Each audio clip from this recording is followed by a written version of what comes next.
Buon pomeriggio, benvenute e benvenuti a questo nostro incontro odierno che, come avete visto dalla locandina di presentazione, torna su un tema che è vicino a tutta la nostra esperienza, che è quello della gestione dei rifiuti in un'ottica di circolarità, che è un'ottica che oramai credo tutti noi abbiamo imparato a conoscere.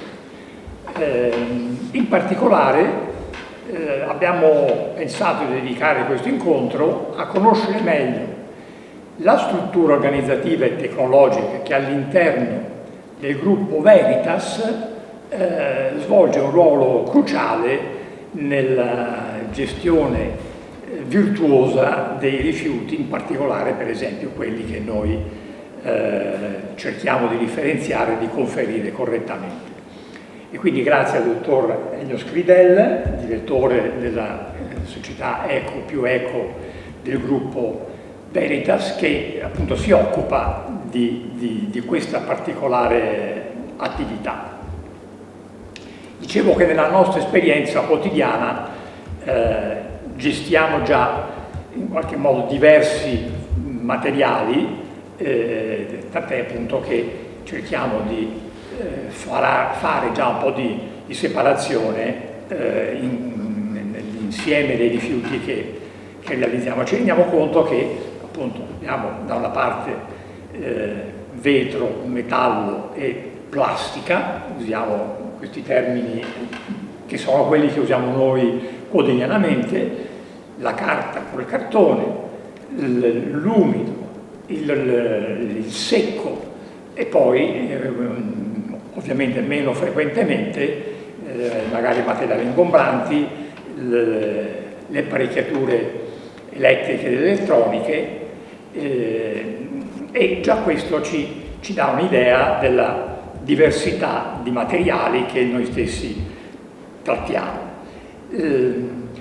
Poi ci sono degli altri materiali che intuiamo che comunque confluiscono nell'insieme dei rifiuti, quelli che derivano dall'attività che non è nostra di cittadini, ma che viviamo comunque, dalla pulizia delle strade, la raccolta e la gestione del verde pubblico, fino a cose che magari non pensiamo, ma che in qualche modo quando ce lo citano non ci sono estranei. Voglio dire, la pulizia delle spiagge, siamo già pronti a frequentarle, quindi anche di questo diciamo non è lontana. Probabilmente alcuni di noi che ci sono in qualche modo già interessati di questa tematica sanno che la gestione finale del recupero di questi materiali è affidata a delle aziende specialistiche che hanno degli impianti dedicati e che, è intuitivo, sono diverse a seconda che quello che si recupera sia per esempio carta oppure sia l'acciaio, che anche nell'attività della televisione vediamo spesso promossa. E quindi esiste una rete di aziende specializzate nella fase finale, diciamo, del recupero. Però queste aziende si aspettano che il materiale che gli viene consegnato abbia già certe caratteristiche, quindi in sostanza c'è un'attività impegnativa da svolgere fra come, semplifichiamo, noi consegniamo i nostri rifiuti differenziati e come si aspettano queste aziende di riceverlo per il recupero.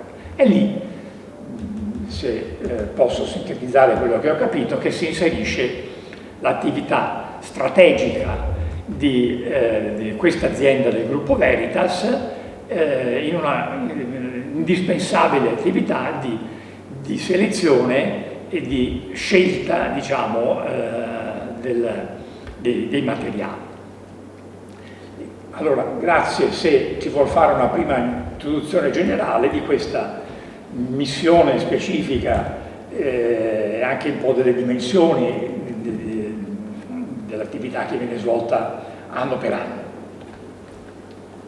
Innanzitutto grazie per l'invito e colgo l'occasione di ringraziarvi anche per l'attenzione che viene data dal vostro gruppo, dalla vostra associazione, per quello che è la raccolta differenziata, gli obiettivi ambientali di recupero e riciclo dei rifiuti. Sostanzialmente Eco+Eco è una società del gruppo Veritas che ha sede presso il distretto di Fusina e va a interpretare e a dare vita a quelli che sono la terza e la quarta livello che la normativa europea prevede di intervento per il recupero e il riciclo dei rifiuti. La normativa europea infatti prevede che uno c'è la prevenzione, cioè evidentemente non creiamo rifiuti dove si può evitare di crearli, una preparazione per il riutilizzo, cioè creare dei beni durevoli che possono essere impiegati più volte durante la loro vita. La terza fase è il riciclaggio, ovvero prendere il rifiuto, trasformarlo e renderlo atto a diventare nuova materia prima, tecnicamente si chiama materia prima seconda. Solo laddove il rifiuto non possa rigenerare materia prima seconda si procede a valorizzare lo stesso dal punto di vista energetico. L'ultimo livello è quello dello smaltimento. In particolare Eco+Eco nasce da una fusione di due società già esistenti, sempre appartenenti al gruppo Veritas, la già Ecoprogetto Venezia, che tratta in particolare il rifiuto secco residuo, ovvero quel rifiuto che già dall'origine si presuppone abbia scarsa possibilità di riciclaggio. La Ecoricicli Veritas invece, oggi sede Ricicla, tratta tutte quelle che sono le raccolte differenziate urbane dei rifiuti di imballaggio. L'obiettivo della fusione nasce principalmente per perseguire un obiettivo ancora più alto, già definito a livello europeo, ovvero Zero Plastic to Landfill. Noi come società abbiamo come principale obiettivo quello di portare al conferimento in discarica il minor volume possibile di plastica. Per dire plastica si deve intendere non ogni manufatto. Plastica è una parola unica che però ha diverse declinazioni. Provate a pensare che tantissimi degli oggetti che noi usiamo sono composti da polimeri differenti e quindi non tutti i polimeri possono essere riciclati tutti insieme, necessita proprio una nostra suddivisione. Quindi la raccolta differenziata del territorio veneziano era fatta prevalentemente da vetro-plastica lattine o in alcune zone della città metropolitana di Venezia suddivisa in plastica, plastica lattine e vetro lattine, viene conferita al centro di Fusina, nell'impianto Ricicla. L'impianto Ricicla ha il principale obiettivo di separare le tre frazioni merceologiche, vetro, plastica, metalli, separare ulteriormente i metalli in alluminio e acciaio, e questa frazione dei metalli viene avviata direttamente a un impianto di recupero di proprietà del gruppo Veritas, la Metal Recycling Venice, laddove viene trattato e opportunamente messo in specifica per diventare direttamente materia prima seconda. Cioè il gruppo Veritas, per quanto riguarda i rifiuti di imballaggio in metallo, acciaio e alluminio, chiude da sola la filiera, attraverso anche la collaborazione con i consorzi di filiera del sistema CONAI che sono Ricrea per l'acciaio e CIAL per l'alluminio. La parte vetrosa viene separata dalla parte plastica, viene separata attraverso un processo di densità e di peso sostanzialmente. La plastica è tendenzialmente, come potete immaginare, più leggera rispetto al vetro. La parte vetrosa viene ulteriormente raffinata, vengono eliminate tutte quelle frazioni che non possono essere riportate poi a materia prima seconda, quali il vetro poliaccoppiato, quello che troviamo nelle finestre con la rete sostanzialmente, il vetro cristallo, che è quello che troviamo nel piatto del microonde, viene eliminato il vetro al piombo, lo specchio, viene eliminato poi tutta quella parte di infusibili, vengono definiti, che sono sostanzialmente gli oggetti che non sono di vetro, cioè la tazzina, il piatto di ceramica che in maniera erronea viene inserito nel vetro plastica lattine non può essere conferito alle industrie. Noi ad oggi stiamo producendo un rottame di vetro da destinare ad avvio al riciclo in cui le impurità sono sotto lo 0,90%, gli infusibili, cioè la presenza di ceramiche sotto lo 0,1%, e la dimensione della magliatura del nostro vetro è in linea con quello che sono i dettami per un corretto riciclo da parte delle industrie del vetro che seguono nella catena del valore la Eco più Eco. Questa attività, questa selezione, questa pulizia, diciamo, mi permetta di dirla così, è fatta proprio da Eco più Eco. Sede Ricicla, con un impianto innovativo che fra l'altro è stato ravampato di recente ed è operativo da fine del marzo di quest'anno. La plastica invece ha una filiera, la dico velocemente, ancora più lunga, perché noi recuperiamo tutta quella che è la plastica derivante da raccolta differenziata, la distinguiamo nell'ambito dell'impianto Ricicla in un prodotto che si chiama tecnicamente CIT, ovvero contiene esclusivamente i rifiuti di imballaggio in plastica. Non tutta la plastica è oggetto della raccolta differenziata. Il sistema nazionale ed europeo prevede il recupero dei rifiuti che sono i rifiuti di imballaggio in plastica, quindi la baccinella di plastica non rientra in questo sistema, viene considerata dal punto di vista normativo frazione estranea. Il vantaggio di avere Eco più Eco all'interno del sistema metropolitano di Venezia è che Eco più Eco, attraverso una serie di procedure, è in grado di recuperare e rimettere a riciclo, quindi a materia prima seconda, anche quegli oggetti che la normativa europea non prevede ancora siano oggetto di riciclo. Quindi la Eco più Eco consente al gruppo Veritas di avanzare il grado di recupero della filiera. Noi abbiamo un impianto molto evoluto, noi riusciamo a separare i rifiuti bidimensionali, ovvero i fogli, le borse, non le vaschette, non il tridimensionale, non i contenitori PET liquidi, e facciamo un prodotto che si chiama mix poliolefine. Dall'altra parte facciamo il CIT dove sono contenuti i flaconi dei detersivi, piuttosto che le bottiglie d'acqua, piuttosto che le bottiglie dei liquidi, altri contenitori per liquidi, la vaschetta della carne. Questo secondo prodotto viene avviato a riciclo presso impianti specializzati che sono i centri secondari di selezione del sistema Corepla.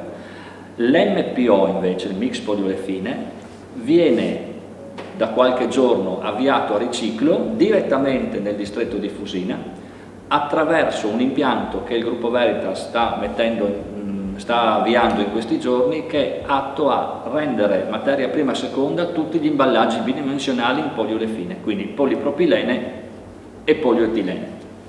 È un progetto sperimentale a livello italiano, è un unico a livello italiano, ma per essere sperimentale e eccezionale tratta comunque 20.000 tonnellate di rifiuti plastici bidimensionali, quindi è davvero un progetto molto interessante.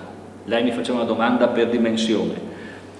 Eco più Eco Ricicla viene identificato nell'ambito del sistema del testo unico ambientale come un centro di compattazione, un CC. Per capire le dimensioni, Eco più Eco Ricicla è il CC più grande in Italia, tratta quasi 210.000 tonnellate di rifiuti differenziati, di raccolta differenziata urbana, ed è il più grande in Italia, dove il secondo è molto meno di un terzo, per capire la fortuna che abbiamo ad avere su questo territorio un impianto così importante. Tratta la raccolta differenziata, è stata avviata invece in Valorizza, sempre dedicata al recupero e alla valorizzazione del secco residuo, attraverso un sistema per cui viene inserito nel ciclo produttivo il secco residuo, cioè il rifiuto indifferenziato, viene eliminata la parte umida, quindi il nostro rifiuto indifferenziato subisce un calo. Questo perché? Perché laddove subisce un calo elimino l'acqua e vado a conferire, laddove non dovessi ottenere un recupero energetico, un minor volume in discariche, quindi faccio un risparmio di occupazione di suolo. Valorizza ha introdotto, sempre nel corso dello scorso anno in maniera sperimentale, quest'anno in maniera definitiva, una linea dedicata al recupero degli errori di conferimento. Traduco, non sempre siamo in grado di essere così precisi come cittadini da conferire tutto dove va conferito, non per mancanza di volontà ma anche per complessità della norma il più delle volte. o per impossibilità in quel momento di conferire tutto nello spazio che magari è occupato, capita. È inutile, non è sempre un senso di civiltà, è proprio anche un'esigenza, alle volte è anche un senso di civiltà, nel senso vedo il cassonetto del differenziato pieno, butto in quello dell'indifferenziato perché posto non ce n'era piuttosto di buttarlo per strada. Quindi questo è un errore comune, non sempre il cittadino è colpevole di queste cose. Sostanzialmente cosa fa Valorizza? Valorizza prende, attraverso un sistema di lettori ottici, riesce a recuperare tutta quella plastica che può avere un valore e un recupero dal punto di vista della materia prima-seconda. In particolare, grazie all'impianto di Excelcoa, stiamo cercando di recuperare gli errori di conferimento che hanno per oggetto il materiale bidimensionale in poliolefine, nel senso non può essere introdotto nel sistema CONAI, non aumenta la quota di raccolta differenziata, però è un valore perché crea materia prima-seconda anziché creare smaltimento, quindi no plastica in discarica. Dall'altra parte la linea è in grado di recuperare tutti i contenitori in PET, bottiglie d'acqua in particolare, che erroneamente vengono inserite nel circuito dell'indifferenziato e non in quello del differenziato. Questo perché? Perché il PET, in particolare con l'introduzione che parte da quest'anno della normativa SUP, quella delle plastiche monouso, prevede degli obiettivi importantissimi di riciclo. Prevede infatti che i consorzi i produttori dell'imballaggio vadano a recuperare il 90% dell'immesso al consumo entro il 2025 e che dal 2025 ogni imballaggio in PET deve essere costituito almeno per il 25% di materiale riciclato. Quindi l'attività che il gruppo Veritas ha avviato prima dell'avvento della normativa è di fondamentale importanza, tant'è che questa nostra particolarità viene attenzionata con molto favore dal Consorzio Nazionale Recupero Plastica Corella e anche dal gemello, il Coripet, che invece si occupa di recuperare solo i contenitori in PET. Ecco, questi impianti, mi pare qui di aver capito, sono anche stati implementati recentemente con nuovi investimenti. Dove si trovano? Perché alla fine noi cittadini conosciamo magari la sede centrale di Veritas o il punto di conferimento degli ingombrati, ma dopodiché ci scompare, no? Allora, io mi permetto di mandare questa immagine. Sostanzialmente all'interno del distretto di Fusina, vicino sostanzialmente poco prima della centrale dell'Enel, fra il vecchio petrolchimico e la centrale dell'Enel, noi in una rientranza c'è via della geologia dove hanno sede Valorizza, Ricicla ed RA Excelcoa. All'inizio di via dell'elettronica c'è il nostro impianto di metal recycling.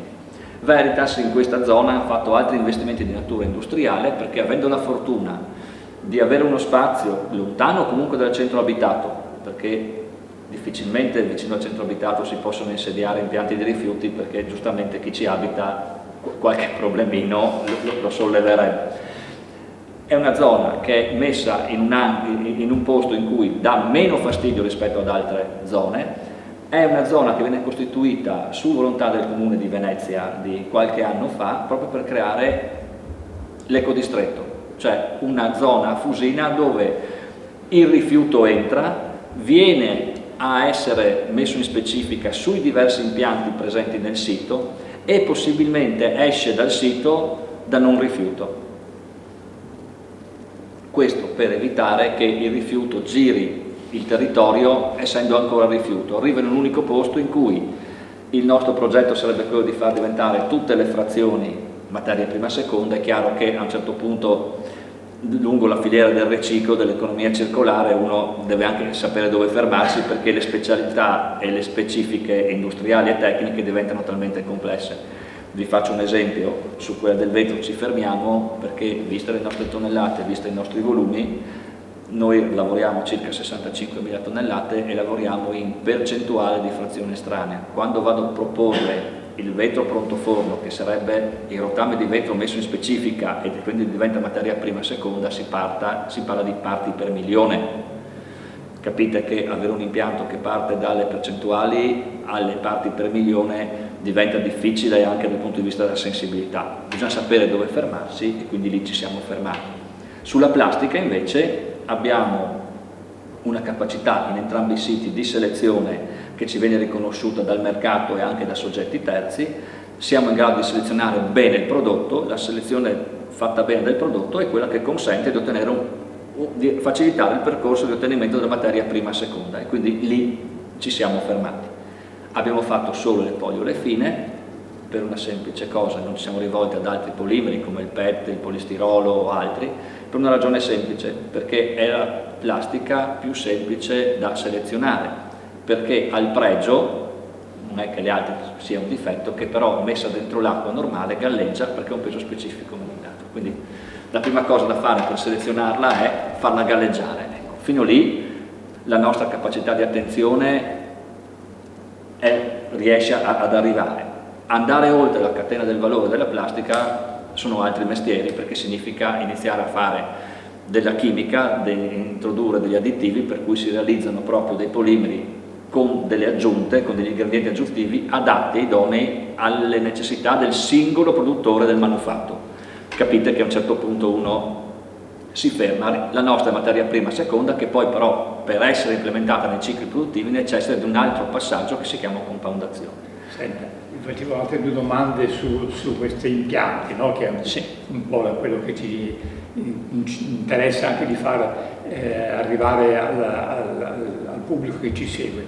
Le domande erano: uno, se questi impianti sono stati sviluppati e realizzati anche sulla base di, diciamo, una vostra ricerca o esperienza con chi li ha prodotti in sostanza, no? Quindi se c'è anche un dialogo o un contributo da parte vostra verso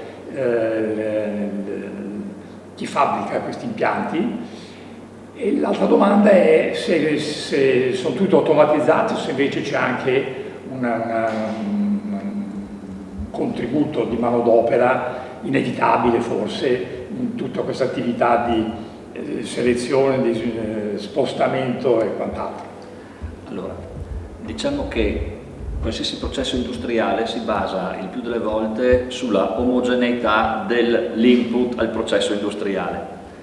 Ecco, il nostro mestiere purtroppo ha proprio questo vuoto, no? Nel senso che è difficile dire che il rifiuto all'ingresso possa essere classificato come omogeneo ed uniforme, perché varia in base alle modalità di consumo delle persone, alla fase stagionale, al territorio che lo produce, e quindi quando noi siamo andati a realizzare e a progettare i nostri impianti ci siamo avvalsi sono progettati e realizzati a più mani. C'è stata da una parte la capacità interna e la profonda conoscenza delle difficoltà e della presa d'atto che il materiale in ingresso non è omogeneo, dall'altra parte c'è stato un contributo importante di alcuni fornitori strategici che comunque, vedendo tante realtà, hanno potuto dare il loro contributo, e c'è stato anche un grande aiuto da parte dei consorzi di filiera che comunque hanno messo la loro esperienza per aiutare a creare questa catena del valore.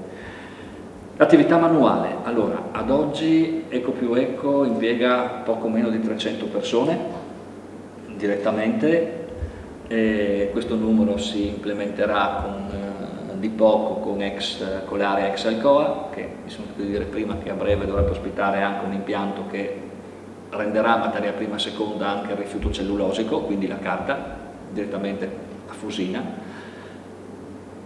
In più, come indotto, si vanno ad impiegare quasi altre 150 persone. Metal Recycling invece, che si occupa anche dell'attività di trasporto, occupa altre 69 persone. Quindi sono quasi 400 persone quelle che nel gruppo si occupano di questa attività, che già anche questo è, direi, particolarmente significativo, perché in una zona così, francamente sì, cioè si vede che comunque l'economia circolare crea opportunità di occupazione. Lei mi diceva giustamente quali sono le attività che svolgono gli operatori. Allora, sicuramente tutte le attività di logistica e movimentazione e conduzione degli impianti, quindi manutentori, operatori che guidano i mezzi di movimentazione, pale, carrelli, caricatori a polipo, meccanici, tecnici elettricisti. Poi esiste anche una fase di preselezione manuale in cui ci sono degli operatori che ancora oggi vedono gli oggetti e sono in grado con le loro mani di eliminare quelli che sono considerati frazioni estranee o per il sistema CONAI o che sono plastiche che non hanno un contenuto riciclabile o che non c'entrano nulla con la raccolta differenziata. L'errore di conferimento di una pentola, per capirsi, che per il cittadino giustamente la mette dentro perché è metallo, è un valore, è uno di quei metalli che non rientra nel nessuno dei consorzi dei metalli. Perché? Perché non è un imballaggio, però l'operatore, non la macchina, l'operatore lo riconosce, lo prende e lo mette in un posto diverso rispetto a quello che la macchina, dopo che la macchina l'ha estratto per conferire dentro il sistema Ricrea, ad esempio. Perché? Perché ad oggi l'intelligenza artificiale ha molte qualità, ma ancora ad oggi non si è ancora riusciti ad arrivare a un grado di intelligenza artificiale che sia compatibile con il volume di rifiuti da trattare. L'intelligenza artificiale si basa sul fatto che c'è prima una videocamera che guarda la forma dell'oggetto, la riconosce, poi c'è uno spettrometro che magari ne definisce il materiale e poi c'è un braccio elettronico che, come se fosse una piccola ventosa, prende l'oggetto e lo sposta. Capite che se uno deve trattare 210.000 tonnellate e la necessità dell'intelligenza artificiale prevede che ci siano 10 oggetti sparsi sul nastro, non tratto 210.000 tonnellate in un anno. L'uomo invece ha ancora la competenza e la capacità di essere molto più veloce dell'intelligenza artificiale e quindi riesce a riconoscere più oggetti insieme, riesce a riconoscerli anche se non sono ben sparpagliati, quindi l'efficacia della selezione manuale dei materiali è ancora ben superiore a quella dell'intelligenza artificiale. È chiaro che è un lavoro difficile perché si tratta di stare 6 ore su una catena di montaggio perché il nastro corre con i rifiuti, la materia prima non è che tolgo le mele baccate ma tolgo rifiuti, quindi è un'attività che per il lavoratore è sicuramente pesante però assolutamente indispensabile ancora ad oggi per ottenere un buon tasso di riciclo sostanzialmente. Ed a questo punto mi viene anche spontaneo una competenza, capacità di anche svolgere questa attività che si acquisisce col tempo, c'è una formazione particolare, sono risorse preziose, diciamo. Sono preziosissime perché non si trovano. Ecco. Già la difficoltà oggi, conoscete bene la situazione del mercato del lavoro, si fatica a trovare le professionalità necessarie. Se torniamo al discorso che facevo prima, mettiamoci condizioni di lavoro, tipo di lavoro, diventa molto difficile trovarle e la nostra attività è caratterizzata da un tasso di rotazione elevatissimo dell'occupazione, cioè nel senso noi abbiamo tassi di rotazione del 35-40% del personale, quindi la formazione che noi dobbiamo dare, perché come potete immaginare non è una catena di montaggio pure e basta, l'operatore deve metterci la logica perché deve riconoscere il prodotto, deve sapere dove metterlo, deve capire la differenza, quindi non è un'attività banale, eppure noi abbiamo una struttura per cui ci sono dei formatori, i capilinea sono dei formatori e hanno il difficile compito di formare continuamente il personale che viene cambiato. Tenete anche presente che purtroppo, per fortuna, tutto il sistema dell'economia circolare è un settore molto vivace, quindi tende a evolversi e lei mi chiedeva prima l'evoluzione degli impianti. L'evoluzione degli impianti viene fatta a strati perché man mano che cambia la normativa c'è necessità di creare un prodotto, una selezione nuova. Chiedo l'autorizzazione oggi, ce l'ho pronta fra 3 anni, quando sono arrivato con l'autorizzazione pronta è cambiata la normativa 3 volte. E questo è un po' complicato e complesso, sono cose che al cittadino giustamente non devono interessare, però da chi opera in questo settore lo sa e quindi quando lei chiede se ci mettiamo del nostro, sì ci mettiamo del nostro perché quando progettiamo qualcosa per quello che hanno già normato facciamo giochi e salti di fantasia per capire quello che potrebbero normare in maniera che per fortuna da da più di qualche anno, insomma, Eco più Eco è avanti rispetto alla normativa, cioè la nostra capacità, anche con l'aiuto del capogruppo che presidia molto bene questi settori, di leggere le normative europee, le fasi di promulgazione della direttiva europea, consente di anticipare alle volte quelle che potrebbero essere le esigenze normative, tant'è che sulla plastica siamo arrivati nel 2025 quando l'obiettivo scatta dal 2028 dell'obbligo di inserire il prodotto riciclato in ogni tipo di imballaggio, quindi il gruppo Veritas è uno di quelli più avanti in Italia. Ci diceva che alluminio e acciaio viene non solo selezionato ma anche preparato, diciamo, per le fonderie all'interno del gruppo Veritas, e se ho capito bene questo passo di avanzare lungo la filiera della preparazione prossimamente verrà fatto anche nell'ambito della carta e del cartone. Diciamo, questa scelta di avanzare, no? Per esempio, adesso nello specifico della carta, a quale idea, a quale stimolo ha risposto? Allora, anche qua siamo stati fortunati perché nel nostro sistema paese, il sistema CONAI, che è il sistema che presidia il recupero, il Consorzio Nazionale Imballaggi, che presidia il recupero e il percorso per avviare il riciclo degli imballaggi, promuove il restringimento della filiera, ovvero il Comieco, che è il consorzio che si occupa di carta, prevede apposite contribuzioni e restituzioni di valori economici alle società che prendono i loro rifiuti cellulosici, li trasformano in materia prima e seconda e poi sempre attraverso il Comieco vengono collocati alle cartiere per riprocessare l'intera materia prima. Quindi la spinta nasce dal sistema, noi seguiamo quelle che sono state le indicazioni del sistema. Una cosa molto innovativa che riguarderà questo impianto carta, che dovrebbe partire nel corso del 2026, è il fatto che sarà uno degli impianti sperimentali attenzionati dal Consorzio Comieco per il recupero dei contenitori in Tetra Pak, ovvero i contenitori per liquidi in carta sostanzialmente, succo di frutta, latte, e noi l'impianto è stato studiato e progettato proprio per riuscire a recuperare anche questa frazione e riavviarla e metterla anche questa avviarla al riciclo. Quindi tratterà esclusivamente i rifiuti del gruppo Veritas, l'impianto della carta, non come gli altri che invece tratta anche i rifiuti di altri territori, però sarà un piccolo punto di eccellenza anche questo impianto. Ecco, poi se ho capito bene, tutto quello che anche da questa selezione non si riesce a affinare nelle modalità che possono essere utilizzate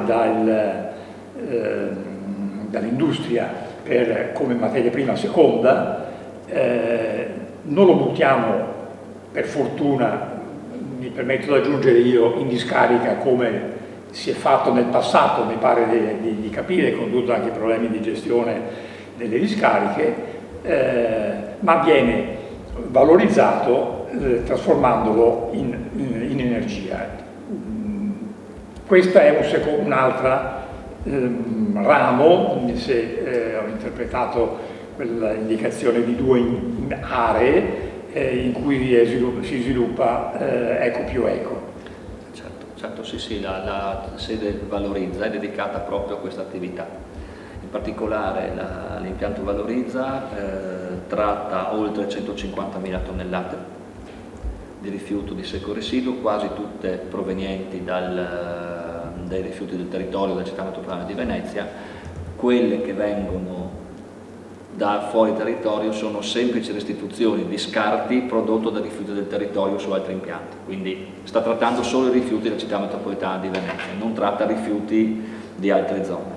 Come spiegavo prima, l'impianto ha una caratteristica molto importante, nel senso che viene effettuato un trattamento meccanico-biologico che ne comporta l'eliminazione della parte umida e organica con un sistema a biocelle che consente di arrivare a introdurre nel ciclo produttivo di un impianto che produce combustibile solido secondario un prodotto secco facilmente lavorabile e facilmente standardizzabile. Questo rifiuto secco ad oggi viene avviato in parte sulla nostra prima linea di termovalorizzazione, a brevissimo, perché entro fine anno verrà quasi totalmente immesso nella seconda linea di termovalorizzazione che stiamo realizzando. Quindi anche in questo caso il ciclo si chiude all'interno della città metropolitana di Venezia.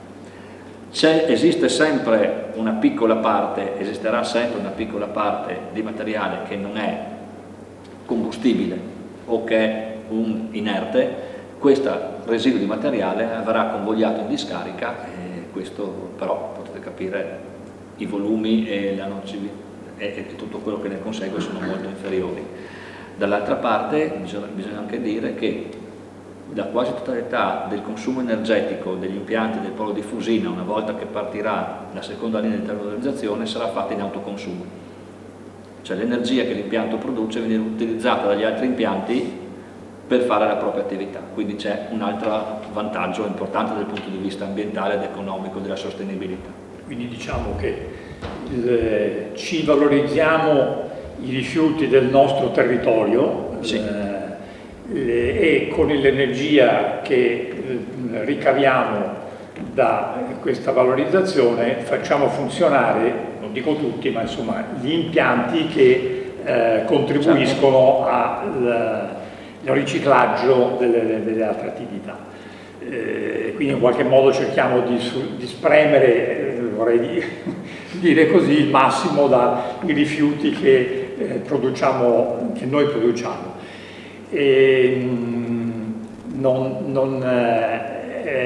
inutile dire che la cittadinanza sul tema della termovalorizzazione, o a seconda di come uno guarda questa attività dell'incenerimento, ha tanta attenzione, no? Per quanto concerne l'impatto ambientale che questi impianti possono avere.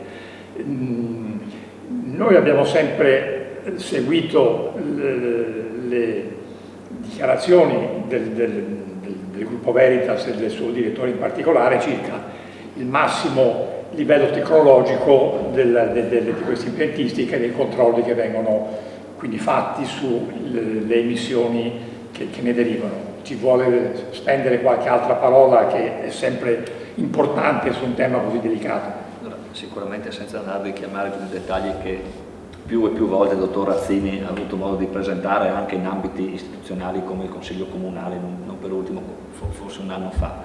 Allora, io capisco quelle che possono essere le titubanze, i dubbi e le perplessità di una parte dei cittadini, anche perché veniamo da una storia in cui il nostro Paese non ha sempre regalato il top nella gestione di queste vicende.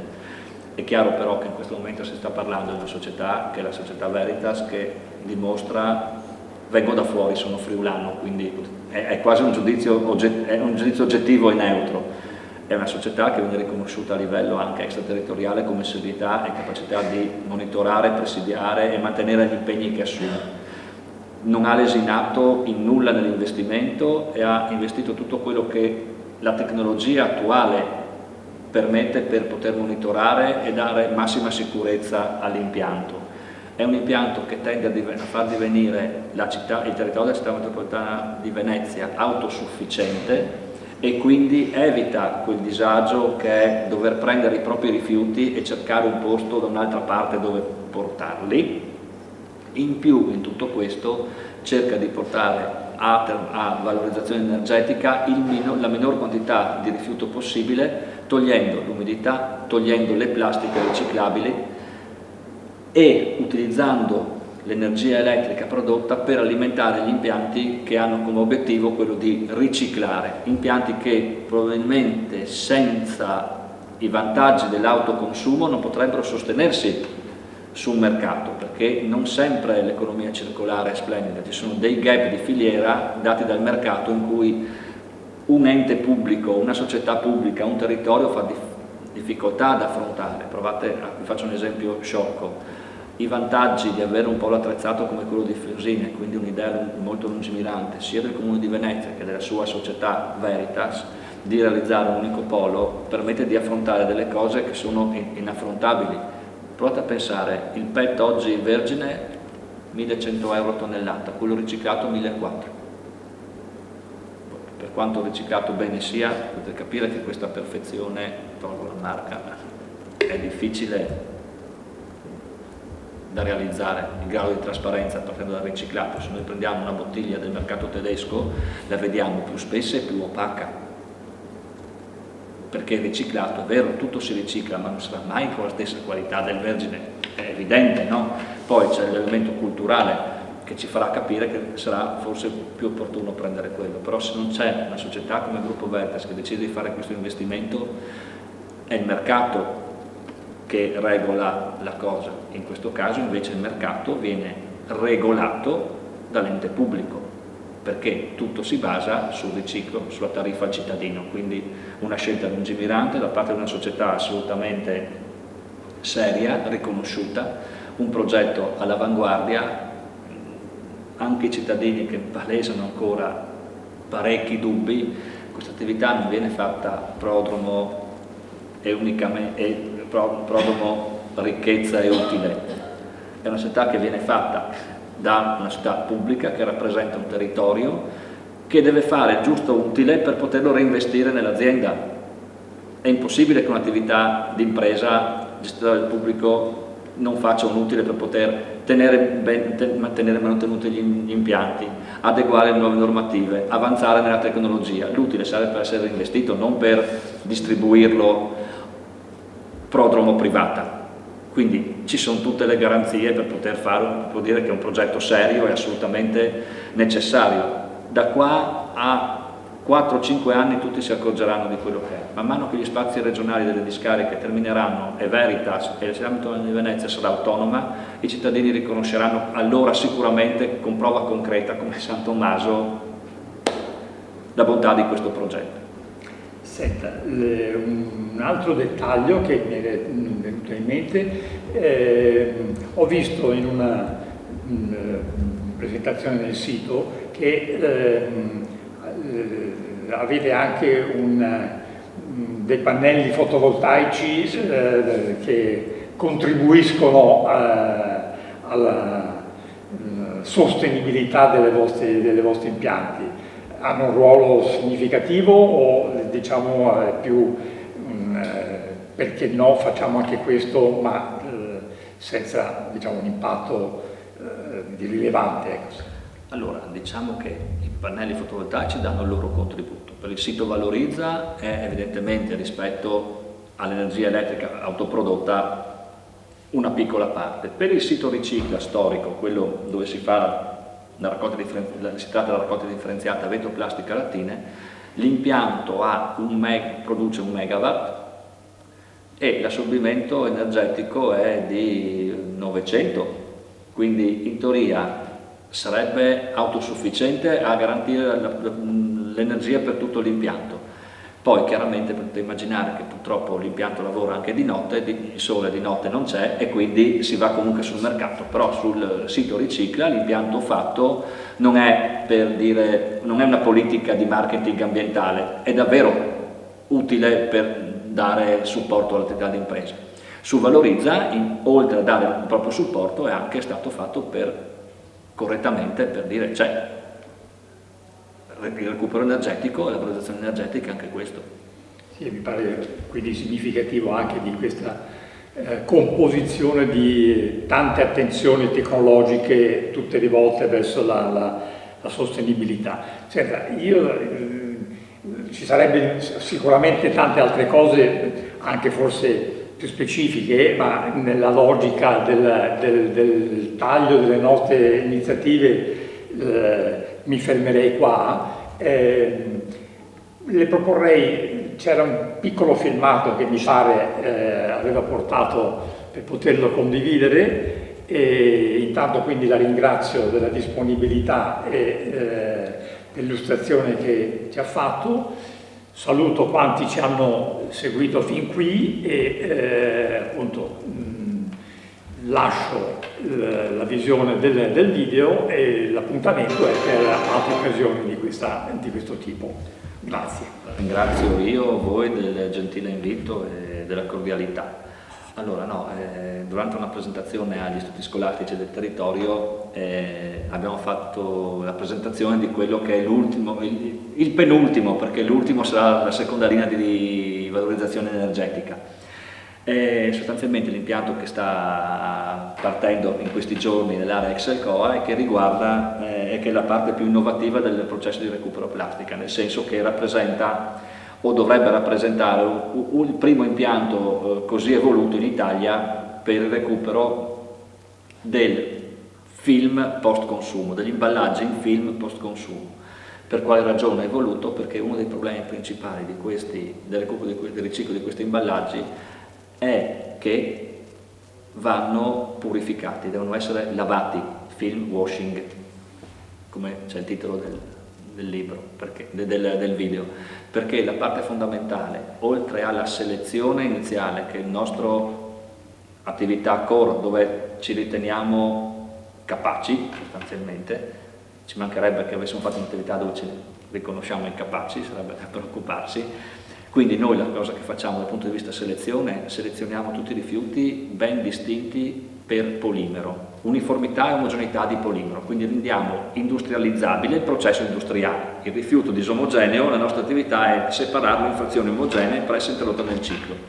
Quello che abbiamo fatto in accordo col consorzio Corepla è di fare un passo in più e evolvere in un impianto che pochi vedono oggi attivato in questo modo in Italia, che permette di recuperare quegli imballaggi di cui una parte finisce ancora ad oggi al recupero energetico. Quindi stiamo sottraendo plastica dal recupero energetico per portarla al riciclo, contribuendo già oggi nel 2025 a raggiungere gli obiettivi del 2028. Questo video vi fa vedere in maniera semplice quello che è il funzionamento dell'impianto e quindi è un video che mi fa piacere mettere la vostra attenzione. Parto.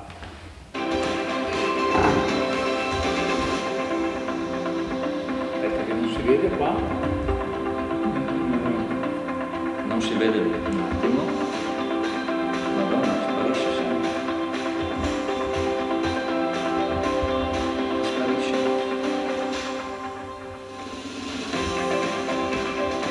Allora, vediamo così.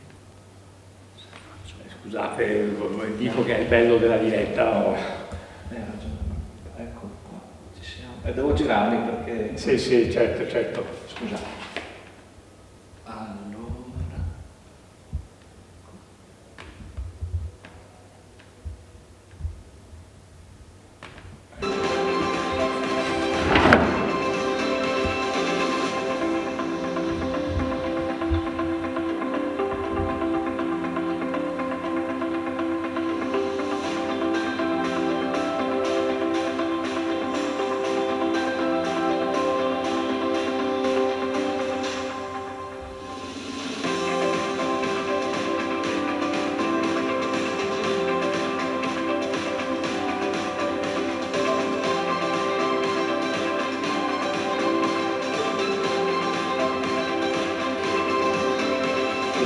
plastico selezionato in maniera omogenea viene inserito nel comparto di carico.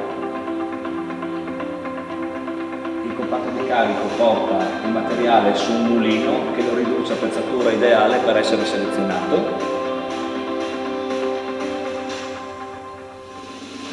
Una volta triturato e mulinato, macinato, viene spinto da una coclea presso le vasche di lavaggio. L'impianto effettuerà 3 tipi di lavaggio, uno a caldo e 2 a freddo. Adesso.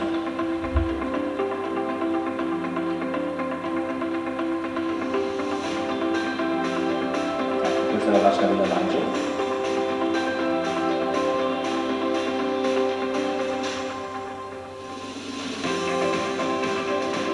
Sistema di flottazione, come vi spiegavo prima, tutti i rifiuti a base poliolefinica vanno a galleggiare, quelli a base non poliolefinica affondano e costituiscono scarico.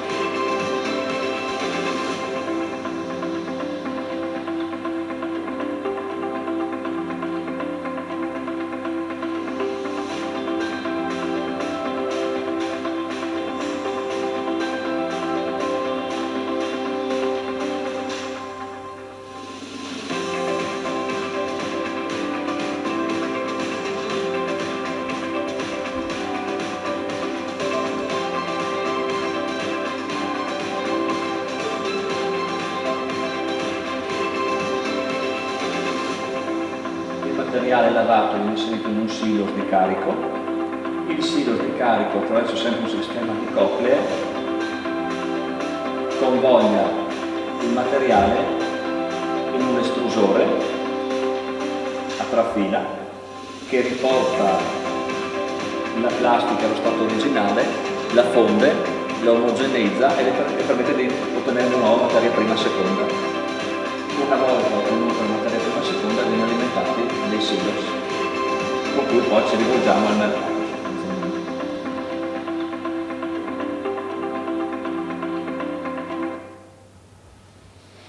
Bene, complimenti, un po' di orgoglio visto che l'azienda è nostra, ce lo possiamo anche trasmettere. Grazie ancora a tutti quanti, buona serata. Buona serata, grazie ancora a voi.